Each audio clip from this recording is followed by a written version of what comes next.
The topic that I have been given is to speak on intraoperative blast. Why does it happen? How you can prevent it? And if it happens, then how can you manage the complication? So I think the intraoperative blast is a very rare complication of endoscopic surgery. I'm sure very few, maybe very few among the audience must have witnessed this particular complication. And among them, maybe I think I'm one unfortunate one to have this complication. Unfortunate because no surgeon would like to see a complication during a surgery. Fortunate because if you see this sort of complication once, you will never forget in your life. How does it look like?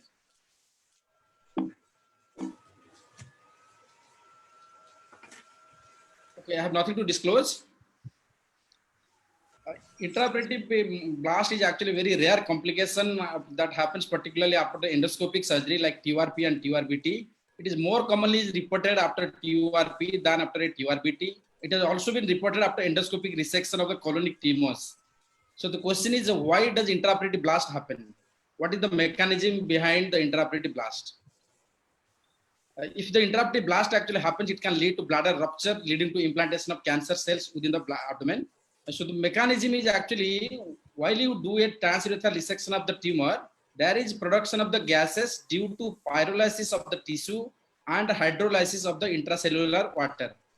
The gases that produced after the transurethral resection is particularly hydrogen, which constitute around 40 to 50% of the gas, hydrocarbons, and oxygen. Oxygen amounts to only 3% of the 3% of the gas because of the transurethral resection.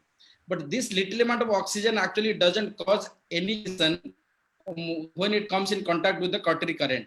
What normally happens is the atmospheric oxygen that entered during the irrigation of the fluid or maybe during evacuation using your Elix evacuator, that caused to increase in the amount of the air bubble within the bladder. When that air bubble comes in contact with your cautery current, that leads to a blast. So somebody who has actually witnessed this, they can actually really hear the sound of a blast. Sometimes it's a very tiny blast if the air bubble is very small, but sometimes you can actually hear a big blast like a bomb blast sound during a TURBT. So if this intraoperative blast can lead to a bladder rupture, leading to dissemination of tumor cells into the abdominal cavity and the tumor cell implantation. So what are the methods to prevent this? Once you know why it is happening, then one can actually prevent this particular sort of complication.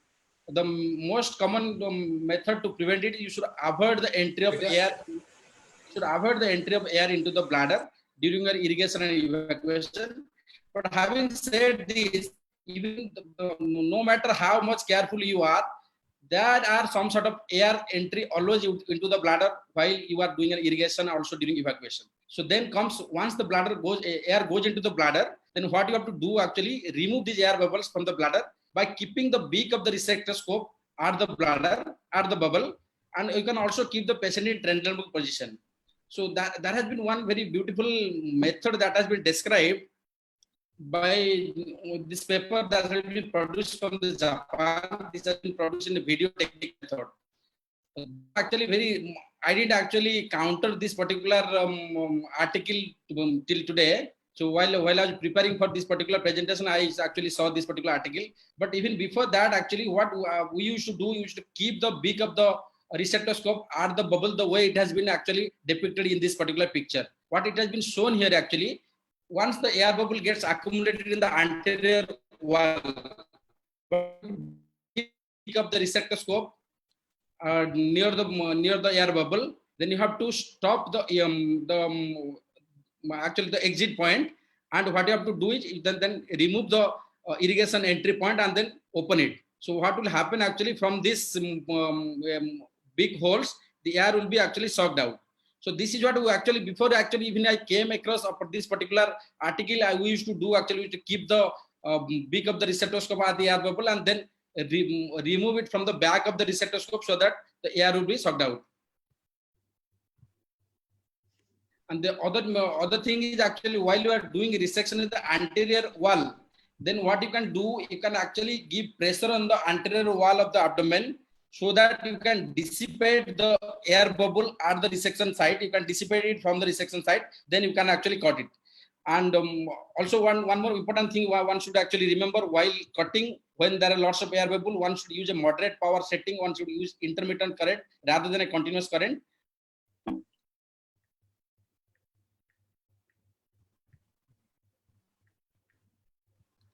Then it is always recommended to use a continuous irrigation system. But for people, those who actually do not have access to the continuous irrigation system, what they can do is they can actually use an ureteric catheter or a feeding tube.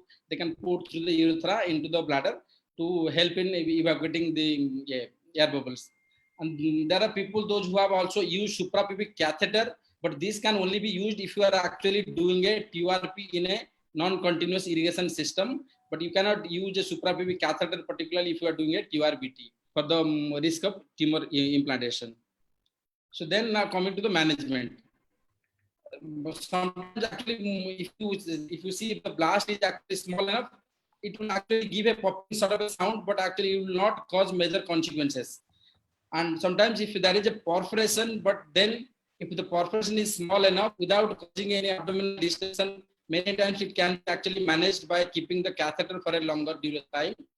But if the bladder blast is actually large enough and it can lead to a large perforation, in that case actually it lead to intraperitoneal bladder rupture, which actually I have an